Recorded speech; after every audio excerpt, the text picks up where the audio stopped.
In this video, I'll show you how to install Nain on cPanel in 2025. Make sure to like and subscribe. Step 1. Log into your cPanel account.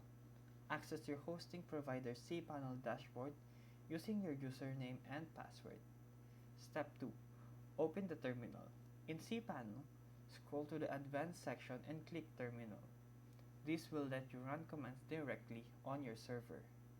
Step 3. Update your server packages. Step 4. Install Node.js and NPM. Step 5. Install N8N globally. Step 6. Start N8N. This will start N8N service.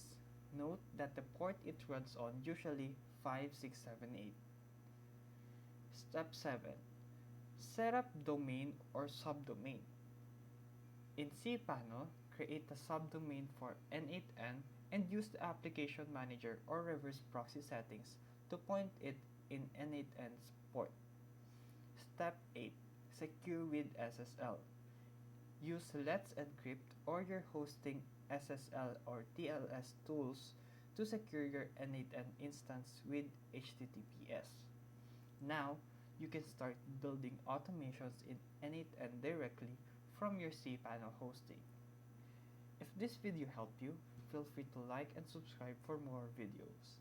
Thank you for watching.